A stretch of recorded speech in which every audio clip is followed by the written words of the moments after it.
Supongo que ya me conocéis porque estuve ayer aquí también. Soy Luis José, párroco de Puebla de la Viana y compañeras mártires, y también delegado episcopal de la pastoral vocacional aquí en nuestra diócesis de Oviedo. Por eso, bueno, van a ir interviniendo, ¿no? Y lo primero que les voy a pedir es que se presenten para que sepan pues quién es cada uno y cuál es su vocación, ¿vale? Entonces, eso, si os presentáis un poco quiénes sois y cuál creéis que es la vocación a la que Dios os llama. Hola, pues yo soy Miguel, tengo 26 años y mi vocación, a saber cuál es, sabe Dios. Y nada, yo soy un cristiano que intento darle importancia a Dios en mi vida y vengo aquí un poco a compartir eso en lo que pueda. Bueno, buenos días a todos. Yo soy Álvaro Madrid. Se oye mucho, ¿no? Mi vocación es al matrimonio, que la vivo con mi mujer Cristina, que, bueno, os cuente también un poco ella. Pues hola, yo soy Cristina, tengo 28 años y nada, mi vocación es ir al cielo a través de la vocación al matrimonio. Estoy casada con Álvaro. Buenos días, no soy la hermana Sara, soy la hermana Susan. Soy de Estados Unidos, si no os habéis dado cuenta por mi acento. Soy de Estados Unidos y soy sierva del hogar de la madre. Entonces, pues, yo creo que me han invitado aquí para que dé un poco de testimonio de vida consagrada, ¿no? Cómo vivo mi fe. Y como me veis, pues hasta mi mismo vestimento habla de mi fe, ¿no? Buenos días, yo soy Edgar, soy seminarista de Oviedo, tengo 26 años, estoy en el último curso de formación y creo que mi vocación es la vida sacerdotal. Digo creo porque aunque tengo indicios muy serios, se verá confirmado solo el día que me ordenen, así que rezad por mí. Pues si os parece ahora, cada uno puede contarnos un poco cómo ha descubierto su vocación o cómo vive su vida cristiana en la realidad, ¿no? Porque a veces pues tenemos como muchos deseos o muchas intuiciones, pero pues el día a día nos cuesta más, ¿no? Entonces, eso, ¿cómo habéis descubierto vuestra vocación y cómo la vivís en vuestra vida real? Si empezáis vosotros, así, en matrimonio. Bueno, pues nosotros nos conocimos hace 10 años. Yo desde el primer momento tenía claro que mi novia Cris, era la mujer con la que me iba a casar. A ella le costó un poco más darse cuenta. Pero bueno, durante estos 10 años, de los cuales los 3 últimos han sido ya casados y los 7 de noviazgo, el Señor pues fue transformándonos, ¿no? Fue cambiando nuestro corazón y fue preparándonos pues para que nuestro corazón pudiese decir sí, ¿no? A la vocación que el Señor nos daba, que es el matrimonio, que es nuestro camino para ir al cielo, ¿no? Es como el Señor quiere que nosotros alcancemos la santidad. Un poco nuestra historia, pues nos conocimos en el CEU, en la facultad. Venimos de 2 congregaciones marianas donde fuimos creciendo espiritualmente, y hubo un punto de inflexión en nuestra historia. Nuestra historia está muy tocada por la providencia, ¿no? Terminamos la carrera, no sabemos muy bien qué va a ser de nosotros. Cris quiere estudiar el FIR, un año totalmente desaparecida, y yo decido pues que me pongo a trabajar donde sea, y me sale una plaza en Oviedo. Yo aquí no conocía a nadie, yo soy de Madrid, y Cris tampoco, y me vengo a vivir un poco aquí a ver qué tal se da el tema profesional, ¿no? Es un contrato temporal, no tengo ninguna seguridad y nos pilla el COVID, que seguro que a todos os suena. Eso suma más inestabilidad. Entonces, estaba un día en una hora santa en Jacuna y en mi relación con Dios pues me doy cuenta de que soy un poco terco, ¿no? Que prefiero explicarle yo mis planes a Dios y que Él los acate antes de que Dios me explique los suyos y yo sea capaz de seguirlos. Entonces, pues de esa oración sale que yo quiero hacer el Camino de Santiago viviendo de la providencia. Entonces, hablo a mis amigos que están más locos que yo y salimos de Oviedo un día de mi casa y llegamos a Santiago 10 días después. Durante esos 10 días no nos faltó absolutamente de nada. Todos los días tuvimos un sitio donde comer, un sitio donde dormir, totalmente providencial. Entonces, yo que mi corazón estaba un poco cerrado a decir, bueno, sí, pero ya lo controlo yo todo, pues dije, realmente no hay ninguna razón para posponer el casarme con mi novia, ¿no? O sea, si Dios proveerá, o sea, no tengo que esperar a tener el curro, el trabajo mejor del mundo, ni tampoco tengo que esperar a tener la casa con el chalet y las vacaciones ya pensadas, ni tengo que haberme recorrido medio mundo para tener una experiencia vital, sino que Dios proveerá, ¿no? Que hay que confiar en Dios. Y eso es un poco, después nos casamos, ¿no? Y al final nuestra vida, estos días que hemos estado hablando Cris y yo, digo, realmente el Señor, como dice el Salmo, ha estado grande con nosotros y estamos alegres, ¿no? Porque toda nuestra vida, que tampoco es mucha, tenemos 28 años, pero siempre ha estado el Señor a nuestro lado, ¿no? y acompañándonos. Y esa es un poco mi perspectiva, que la hemos hablado Cris y yo, pero en este caso quiere decir algo Cris. Pues no sé qué más decir, la verdad, creo que está muy completo. Un poco más de nuestra historia, que al final Álvaro nos lo ha dicho, que eso, Álvaro vino aquí providencialmente a trabajar a Oviedo de algo que parecía temporal. Yo me quedé estudiando y saqué el examen, y con la suerte que saqué una nota muy justa, no tenía mucha opción de destino para elegir, y el destino que quedó libre literalmente fue Oviedo. Donde Álvaro tenía un trabajo, bueno, parecía poco estable, pero tenía un trabajo. Entonces fue ahí, justo coincidió con que Álvaro se fue al Camino de Santiago cuando volvió, ¿no? Y lo vimos como muy claro, ¿no? Que era un regalo de Dios ese aplazamiento en Oviedo, y que ya sí que no había ninguna excusa para posponer lo que realmente deseábamos, ¿no? Que era bueno, pues casarnos y entregarnos de verdad el uno al otro. Y nada, pues eso fue, así fue. No, es que sí, a lo mejor no sé. ¿Cuánto tiempo lleváis casados? 3 años. Bueno, en junio hacemos 4. O sea, nos casamos en 2021. Y tienen 2 niños, que están ahí. Sí, está bien. A mí la verdad que he de reconocer que se me calababa cuando los veo en misa con los niños, ¿no? Intentando pues, que también los niños vivan la celebración, y me recuerda, ¿no? Cuando yo era pequeño y venían mis padres también. Hicisteis referencia, que porque aquí en Asturias no hay, entonces a lo mejor la gente no conoce, lo que es una congregación mariana, a la cual pertenecéis, y se puede explicar brevemente lo que es. Sí. Bueno, las congregaciones marianas nacen en un inicio de la Compañía de Jesús. Es una vocación para la gente pues que no tenía una vocación a la Compañía de Jesús como jesuita, pues todas aquellas personas que quieren vivir una vida ignaciana, pues darles un lugar, ¿no? Es históricamente, voy a meter un poco el acelerador, pasando el tiempo, la congregación a la que yo pertenezco viene de los ingenieros del ICAI en Madrid, que ya están separados de los ingenieros, y ahora es una congregación diocesana, ¿no?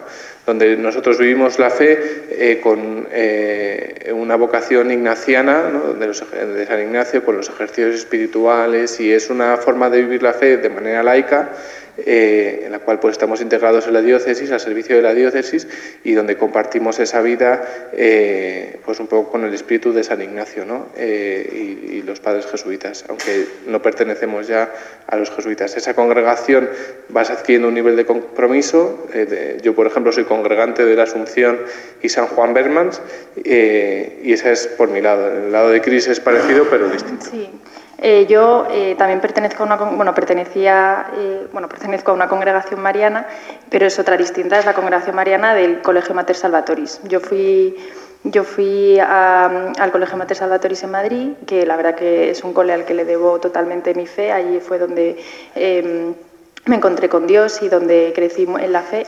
Y el Colegio Mater Salvatoris tiene una congregación mariana, o sea, las monjas, que son la Compañía del Salvador, pues han fundado otra congregación mariana a la que yo pertenecía antes de conocer a Álvaro, donde yo me formé, y luego casualmente Álvaro pertenece a otra congregación mariana, lo cual nos ayuda siempre mucho porque tenemos como un poco la misma formación. Sí, una cosa que no hemos dicho, pero porque es obvio, congregación mariana, la Virgen María, ¿no? Nosotros damos nuestra vida también al servicio de la Virgen. En mi caso es la Congregación Mariana de la Asunción. Yo estoy consagrado a la Virgen de la Asunción y la Virgen María es nuestro modelo a seguir también, ¿no? Os comentaba antes la parte del dejarse hacer, ¿no? Y para mí también tengo en mi vida personal pues esa imagen de la Virgen, ¿no? Que cuando desaparece el ángel, dice así sea, ¿no? Que muchas veces en nuestra vida no entendemos la mayoría de las cosas, pero siempre el Señor sabe más y entonces pues hay que dejarse hacer, ¿no? Una cosa muy lógica que, bueno, ya no es tan lógica en nuestra sociedad, pues decía Don Luis, ¿no? Los niños. Muchos de aquí pues tendréis hijos, ¿no? O estáis casados. Nunca es un buen momento para que venga un hijo. Jamás, ¿no? O sea, nunca dices, pues hoy me viene bien, hoy voy a tener un hijo, no. Vienen cuando nunca pensamos que es el mejor momento y resulta que el Señor, pues, piensa, porque Él sabe más que nosotros, que es el mejor momento. Entonces, nosotros, decía Luis, yo tengo 2 hijos maravillosos que están ahí comiéndose una bolsa de gusanitos y realmente pues el Señor sabe más, ¿no? Y de esa Congregación Mariana también hemos adquirido esa confianza en el Señor, como la Virgen, que no preguntó cuando le dijeron, o sea, o sea, preguntó cómo va a ser esto, pero hágase, ¿no? Pero no tenía que entender todo el plan de Dios, sino fiarse. Y es un mensaje también que queremos compartir sobre todo con los jóvenes, que no tengáis la vida milimétricamente preparada, porque eso no funciona con el Señor, ¿no? Cambiar vuestro corazón y dejar que el Señor os vaya guiando, ¿no? Qué bien, muchas gracias. Bueno, Miguel, ya que estamos por esa zona, ¿no? ¿Cómo vives tu vida cristiana? ¿Cómo enfocas tu ser cristiano? ¿En qué realidad cristiana vives también tu fe y te alimentas para poder seguir adelante en tu día a día? Pues voy a empezar un poco hablando de mi realidad cristiana, porque yo creo que puede ayudar a enfocar el resto de la pregunta. Y yo desde pequeñito he vivido mi fe en las comunidades del Camino Neocatecumenal, que supongo que muchos los conoceréis, pero por si acaso alguno no lo conoce, somos una realidad de la Iglesia que vivimos enfocados a la vida en comunidad, ser cristiano en comunidad.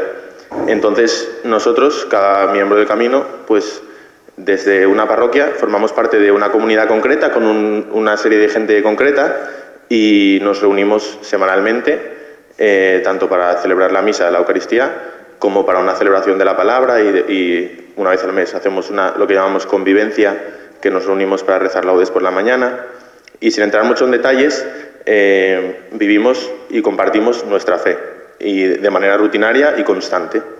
Entonces, esto para mí supone el no vivir una fe individual, porque en la sociedad en la que vivimos una fe individual es muy difícil, porque la sociedad es contraria, o en el peor de los casos, o indiferente, en el mejor de los casos, a cómo vivimos nosotros el ser cristianos. Entonces es un acompañamiento que muchas veces es una fuerza, el apoyo de los hermanos, el Espíritu Santo muchas veces actúa mediante el apoyo de los hermanos de la comunidad y es así como vivo mi fe. Y para mí es un apoyo constante porque como cristiano me doy cuenta de lo que muchas veces es mi debilidad, de cómo yo en mi mano no puedo lograr todo lo que quiero lograr y la comunidad es un apoyo porque es un poco una referencia cuando muchas veces uno se puede ofuscar en maneras de vivir o en momentos determinados de su vida que puede estar alejado de Dios de una manera o de otra y muchas veces engañado porque uno no se da cuenta de los errores que uno tiene. Y entonces para mí la comunidad es un apoyo, a veces es simplemente el hecho de ir lo que te transmite la paz, porque al final la Eucaristía es un sacramento y el mero hecho de recibirlo ya es una ayuda muy fuerte. Y también dentro del camino pues vivimos, se nos enseñan distintas herramientas de la Iglesia que tenemos para vivir nuestra fe, porque la fe, yo al menos la llevo así, es un combate diario porque tenemos nuestra debilidad y para mí me ayuda muchísimo la oración, que es algo que me sorprendía lo que decía Álvaro de la providencia, que a él le costaba, como que quería tenerlo todo controlado, sin embargo lo que te hizo decidirte por el matrimonio es la providencia, que es como contrario a lo que tú veías. A mí me pasa algo parecido con la oración, porque no la entiendo. Si me preguntas por qué funciona la oración, no te lo sé decir. Y a mí me gusta mucho entenderlo todo, soy muy analítico, como que intento verle la explicación a todo. Y yo soy cristiano y tengo fe porque el Señor me ha demostrado en cosas que no entiendo que existe. Y una de ellas es la oración, que para mí es un regalo, es una ayuda diaria. Intento rezar todos los días y es uno de los mayores sustentos que tengo en la fe. Muy bien, pues muchas gracias. Hermana Susan, bueno, allá la indumentaria la delata, ¿no?, de qué vocación es. Y cuéntanos un poco, ¿no?, cómo has descubierto tu vocación, cuál es la misión apostólica que tiene la congregación en la que formas parte y, no sé, cómo lo vives también en tu día a día. Vale. Bueno, espero no enrollarme, porque aunque no lo parece, a veces me da y puedo hablar mucho. Pues descubrí la vocación, no sé, ha sido, yo creo que el mayor regalo de Dios para mí. De verdad, es algo que no es que yo tenía inclinación de pequeña, mi familia es católica, pero nunca tenía una atracción a la vida consagrada, ni nada semejante, ¿no? Pero como Dios realmente es nuestro creador y nuestro Padre, pues Él realmente tiene un plan para cada uno de nosotros. Y fue por la misericordia de Dios, absolutamente, que yo pude descubrir pues esta llamada y esta vocación. Y fue realmente a través de la Eucaristía, como un poco ha comentado, ¿no?, que tenemos este maravilloso sacramento, el sacramento de los sacramentos, donde yo pude pues descubrir la llamada de Dios. Yo, así simplemente brevemente, yo era católica como toda mi vida, ¿no?, mucho de costumbre. Yo fui a un colegio católico también, o sea que mis padres también pues buscaban como esta educación católica para mí y mis hermanos, y recibí los sacramentos a su tiempo. Íbamos a misa los domingos, que tampoco no es poco, ¿no?, pero realmente no vivíamos la fe en familia, no vivíamos, era simplemente todo como un cumplir exterior, no era nada, no llegaba a más, ¿no? Entonces yo me di cuenta cuando tenía 18 años que yo no creía en la Eucaristía, realmente.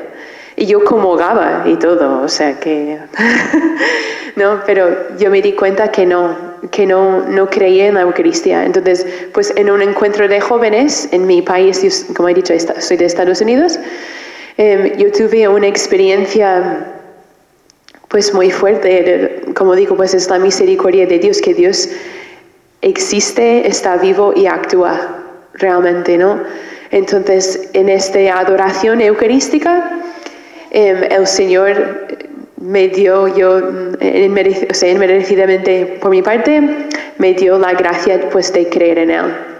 Es como un velo se cayó de mis ojos, ¿no? Y yo, pues eso, sabía que era Él. Y bueno, a través de esto, poco a poco, ¿no?, como volví a los sacramentos y me confesé bien. Y bueno, total, que allí ya, una vez que estaba en gracia, también el Señor me dio una gracia muy grande, una luz para querer hacer su voluntad. Es que no sé cómo explicarlo, pero sí, un deseo que Él puso en mi corazón, descubrir su voluntad para mi vida. No hacer como estaba diciendo Álvaro, ¿no? Porque muchas veces vamos a la oración y es como, quiero esto, como Dios bendiga mis planes, ¿no? Como que yo creo que yo sé lo que es mejor para mí.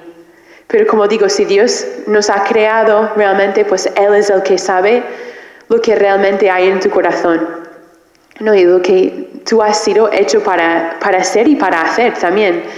Entonces, pues yo me enamoré de Jesús en la Eucaristía totalmente, y después el Señor iba como mostrándome el camino. ¿Y qué me pasó? Pues que yo conocí el hogar de la Madre, que nosotros somos siervas, que somos nosotras las consagradas, las mujeres consagradas, siervos que son sacerdotes y hermanos, y somos laicos y jóvenes también. O sea que hay familias, hay jóvenes, ¿no?, en lo que es el hogar de la Madre. Y cuando conocí hacia el hogar de la Madre, pues lo mismo, yo iba conociendo más, y es como si si estaba delante de un espejo, no sé cómo decirlo, como que es lo que yo tenía dentro de mí. ¿Sabes? Al descubrir las misiones del hogar de la madre, era como, estos son mis misiones, ¿no? Entonces, ¿qué son las misiones del hogar de la madre? ¿Cómo nosotros vivimos la fe, o yo diría como la evangelización, ¿no? ¿Cómo lo vivimos nosotros? Pues tenemos 3 misiones en la iglesia, que son la defensa de la Eucaristía, la defensa del honor de nuestra madre, especialmente en el privilegio de su virginidad, y la conquista de los jóvenes para Jesucristo. Entonces, con estas misiones nosotros hacemos muchísimas cosas. Sí, nosotros siempre decimos, dice nuestro fundador, no nos definimos por lo que hacemos, sino por lo que somos, ¿no? Y somos del Señor, ¿no? Y somos, pues eso, vivimos estas 3 misiones pues de muchas maneras muy distintas, ¿no? Lo que más, yo diría, como nos mueve es que las almas se encuentran con Dios, ¿no? Que las almas, claro, tenemos un interés especial para la juventud, que se encuentre con Jesucristo, que descubran a Jesús Eucaristía, que descubran al amor de nuestra Madre. La Virgen, voy a decir casi una herejía, ¿vale? Pero me lo vais a perdonar, porque la Virgen es como es todo, ¿sabes? Y es todo para nosotros, porque el hogar de la Madre, pues ¿quién es la Madre? Sin la Madre, ¿el hogar de la qué? ¿No? Como, ¿qué sería?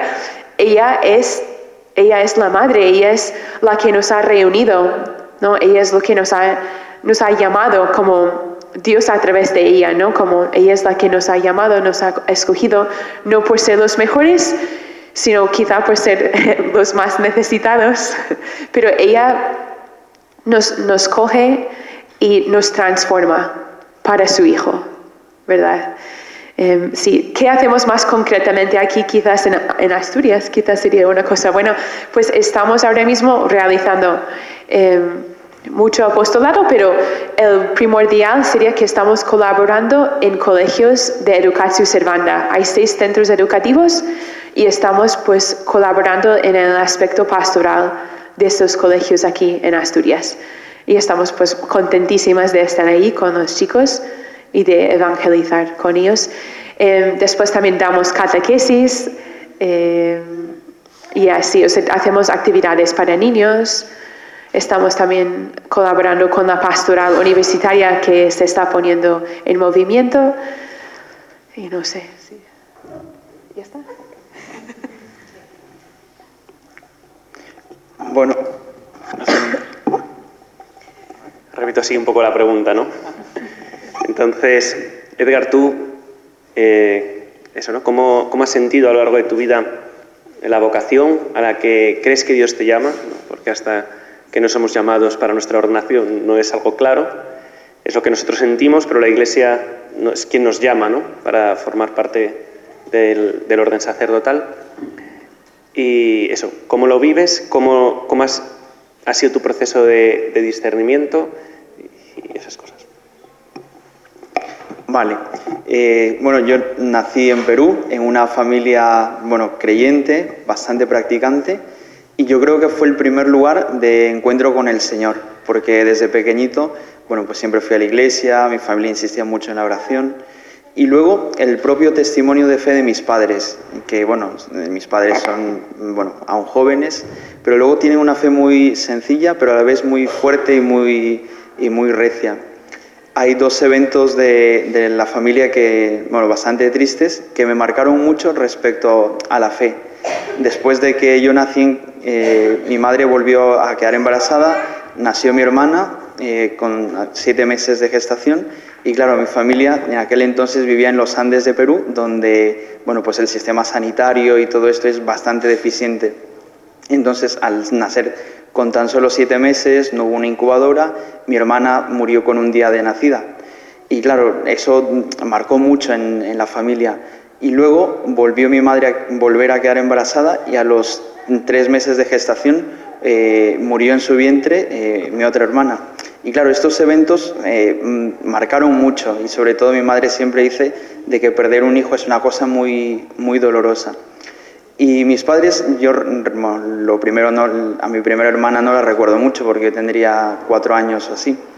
Pero el segundo evento sí que lo recuerdo y recuerdo cómo ellos lo vivieron siempre con mucha paz. Es verdad que les dolía mucho, pero sin perder nunca la esperanza y reconociendo que en el fondo el amor también conoce de esto, de saber padecer, de saber vivir su vocación unidos y juntos, y siempre tenían esperanza. Y bueno, luego el Señor les regaló una hija maravillosa, mi hermana, cuando yo ya tenía 14 años y ya había amenazado de querer ir al seminario. Y bueno, eso también lo primero.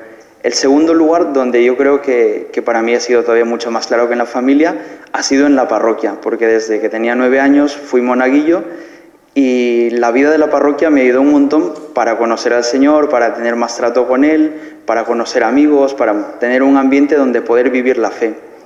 Y sobre todo yo creo que el testimonio de mi párroco, el verle confesar durante varias horas todos los días, porque luego de estos eventos que pasaron después del primer evento que pasó en casa que os he contado antes, mi familia fue a vivir a Chiclayo, que es una ciudad grande, y allí pues la fe se vive con mucha hay una mayor participación de la fe, y claro, mi párroco confesaba, 2 o 3 horas todos los días, y verle eso, confesar todos los días, verle rezar, verle alguna vez acompañarle a dar la unción de los enfermos.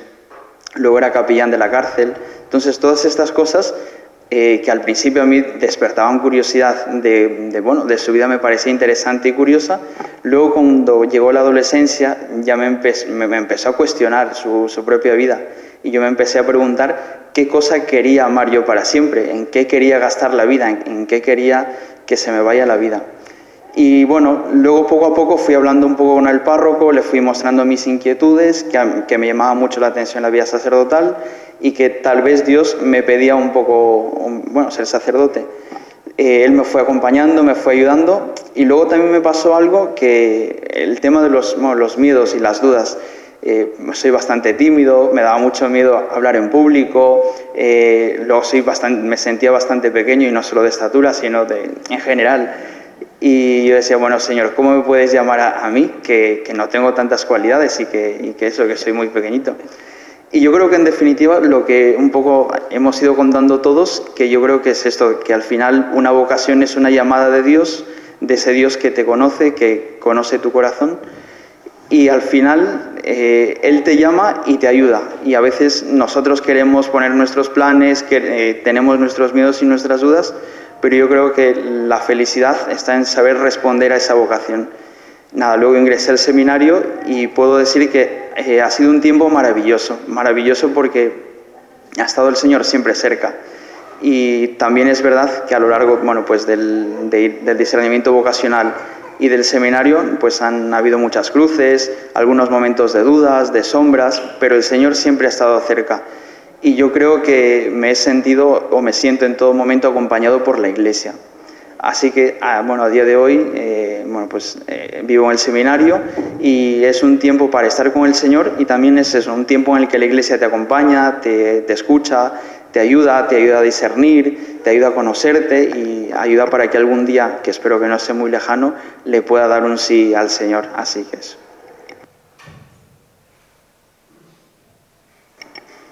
Muy bien, muchas gracias a todos los que habéis participado. No sé si los que estáis aquí tenéis algo que compartir, que añadir, que preguntar. Vale, muy bien. Bueno, pues yo ingresé al seminario en Perú y cuando concluí el tiempo de filosofía me invitó, tengo un primo sacerdote aquí en la diócesis de Oviedo y él me invitó a venir aquí. Me comentaba también un poco la situación de la realidad de aquí, que a veces la fe ha ido un poco en decadencia, que hay pocas vocaciones. Y luego de pensármelo un poco, al final decidí venir aquí. Y hay una frase que un compañero me dijo hace un tiempo y que os la quiero compartir. Primero para pediros que recéis por mí. Y este compañero, en otro contexto me dijo eso, el Señor que cautivó tu corazón y que te hizo cruzar el Atlántico, que siempre sea tu delicia. Y bueno, pues os quiero pedir para que recéis para que sea así, que el Señor que me cautivó, que me hizo cruzar el Atlántico y estar aquí, que sea siempre lo más importante en mi vida y que yo sea cada vez más generoso. Pues yo estoy aquí porque para cumplir la formación de las siervas, pues tenía que venir a España. Entonces era como parte de la llamada también, un poco, ¿no? Que el Señor pues me llamó a dejarlo todo, realmente en el sentido hasta físico, ¿no? De mi país, de mi familia, mi idioma también, aunque todavía hablo inglés, pero dejarlo pues para venir aquí. Y después, pues nosotras estamos dispuestas a ir donde nos manden. Claro, hacemos voto de obediencia y estamos dispuestos a ir donde nos manden. Tenemos casas en Ecuador, en Estados Unidos también, en Irlanda, en distintos países del mundo, y pues el Señor me mandó aquí. Sí. Como digo, pues nosotras sí que movemos de sitio o de lugar, ¿no? De comunidad con frecuencia.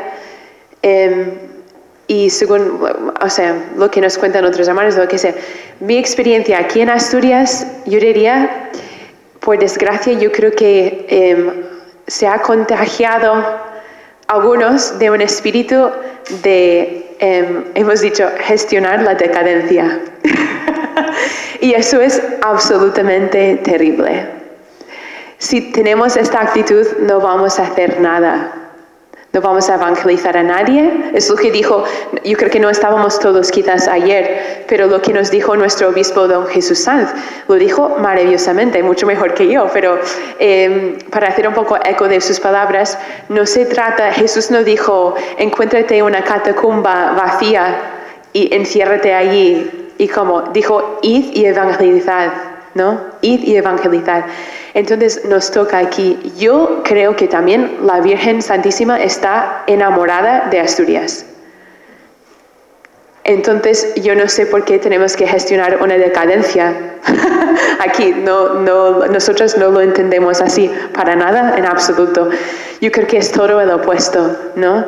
Justo además teniendo un lugar dentro de Asturias como lo que es Covadonga, ¿no? Lo que significa Covadonga para España, para el catolicismo, es muy grande, y yo creo que es algo que al enemigo no le gusta, pero a Dios sí.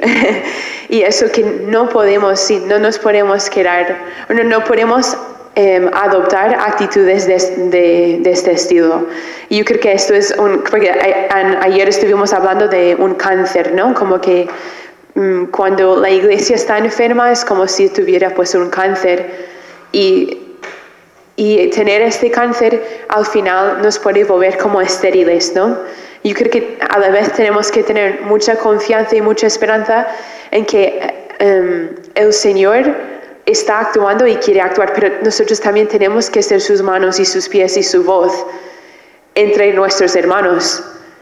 Otra mentira quizás que a veces se cree, como un poco lo que estaba diciendo Jesús, ¿no? Que a veces podemos ver a los que nos rodean y creer que son como impenetrables, o que no, como que no les va a llegar. Pero es que el Señor nos dijo sembrar, ¿verdad? Nos dijo sembrar, nos mandó a sembrar. Entonces tenemos que hacer este acto, sí.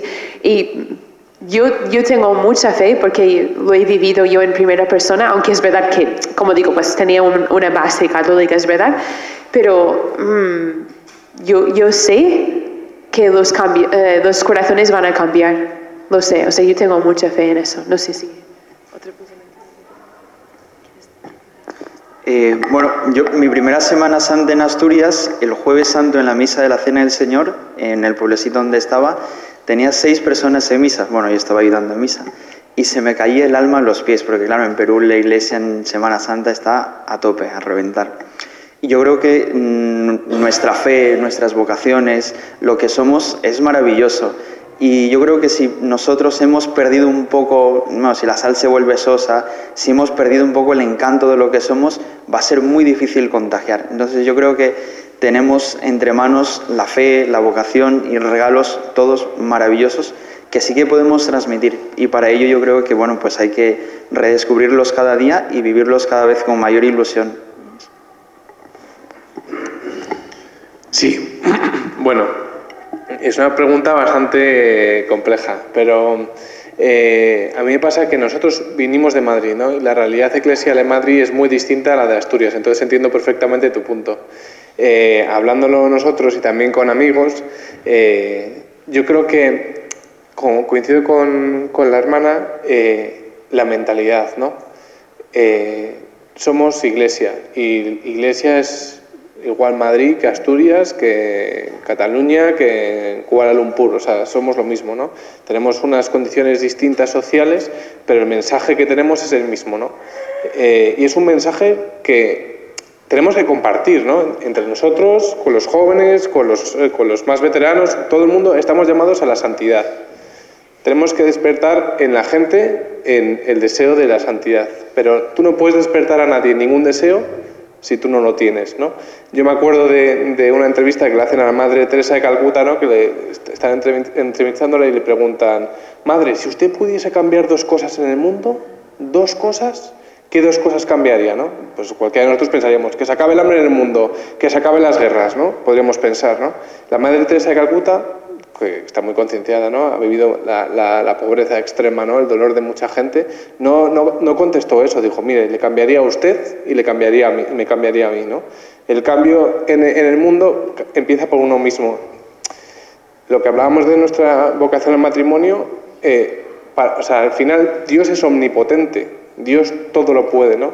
Y de ese 99,99999 infinito que se va a encargar Dios de una conversión de cualquier persona, solamente necesita el 0,0000001, que es tu sí. Tu sí, tu sí, tu sí, tu sí, tu sí, tu sí, el tu sí de todos vosotros, ¿no? De todos nosotros. ¿Cómo cambias, ¿no? O sea, realmente yo no voy a convertir o sea, entiéndeme. Necesito ponerme a tiro del Señor, ¿no? Pero es Dios a través de cada uno de nosotros quien puede lograr eso. ¿Cómo cambiaríamos todo esto? Vamos a montar la macro. Di sí primero al Señor, vive tu vida en tu familia. ¿Tú cómo tratas a tu mujer? ¿Cómo tratas a tus hijos? ¿Cómo tratas a tus compañeros de trabajo? ¿Cómo tratas a los niños a los que educas, ¿no? ¿Eres un faro, eres una lámpara encendida en esa oscuridad? ¿O simplemente estás pensando en fabricar más velas, pero ninguna de ellas está encendida, ¿no? Entonces, me cambiaría a mí y le cambiaría a usted, ¿no?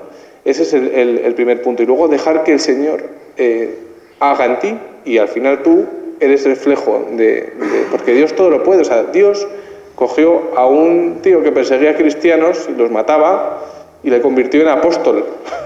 Tiró de un caballo y dijo: tú a convertir, ¿no? Y es San Pablo. Una cosa que a todas luces parecía imposible. Necesitas el 1%, ¿no? de cada uno de nosotros. Y luego, repetir. Todos estamos llamados a ser santos. Yo tengo una anécdota cachonda de cuando era más pequeño, ¿no? En el colegio, que me dijo un sacerdote: bueno, Álvaro, tal, ¿y tú quieres ser santo? Y yo me quedé un poco así y dije: no, padre, yo no quiero ser sacerdote, ¿no? Entonces se rió, ¿no? Porque parece que la santidad, y también es un mensaje que queríamos transmitir de la vocación matrimonial, el matrimonio no es el descarte. O sea, el matrimonio no es, como yo no valgo para ser sacerdote ni monja, pues yo a lo que hace todo el mundo, ¿no? O sea, todos, cada uno de nosotros hemos sido creados y pensados desde el inicio de los tiempos por Dios, y tenemos un camino que Dios ha pensado para cada uno de nosotros desde hace o sea, desde el inicio de los tiempos, para llegar al cielo, para estar con Él, ¿no? El matrimonio es una vocación tan importante como el orden sacerdotal, ¿no? La vida consagrada. Y hay que prepararse para ese matrimonio, ¿no? Porque si no, al final, muchos de los problemas que hay vienen de la propia familia, ¿no? Sí, decías, los niños que tienen una situación familiar complicada, a ver cómo les echamos una mano. ¿Cómo vivimos nuestro matrimonio? ¿Cómo hablamos a los jóvenes del matrimonio, no? Es una cárcel, porque claro, ¿no? El otro día me mandaron un vídeo que está en inglés que decía choose your heart, ¿no? Elige tu complicado, ¿no? Te ponía, estar casado es complicado, ¿no? Porque pues tienes muchas limitaciones, por así decir, ¿no? No puedes irte de repente de viaje un fin de semana o un mes a Tailandia, ¿no? Con tus amigos porque tienes 2 niños que no pueden estar un mes sin sus padres, ¿no? No puedes comprarte el coche maravilloso, ¿no? O tener la casa, porque tienes otras prioridades. Pero también es muy duro estar solo, ¿no? No tener un fruto de tu amor, o sea, elige lo complicado de tu vida, elige cómo te quieres complicar la vida, ¿no? Decía Edgar, ¿no? Es la forma como de darme, elígelo.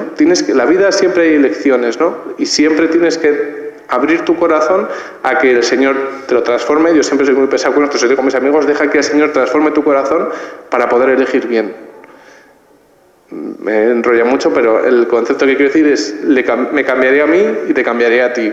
¿Cómo cambia ese mensaje? Y una vocación universal de todos los miembros de la Iglesia y fuera de la Iglesia a la santidad. Y eso es todo. Me enrollé un poco, pero era un poco así. No sé si...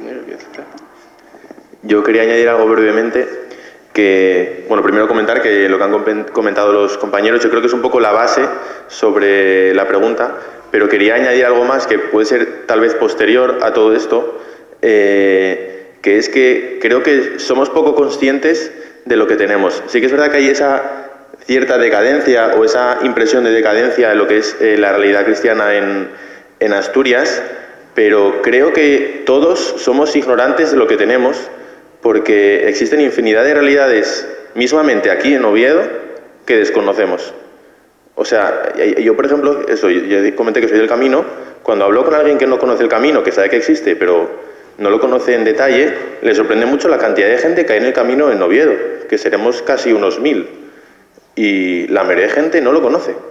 Y nosotros que estamos en el Camino no tenemos ni idea de lo que hay en Jacuna, en Emaús, en Efetá. Hay muchísima dispersión de las realidades que hay dentro de la Iglesia. Y creo que es importante el hecho de darse a conocer y crear una comunidad cristiana o una sociedad cristiana más numerosa, más unida en sitios como es Asturias, que a veces puede dar impresión de soledad.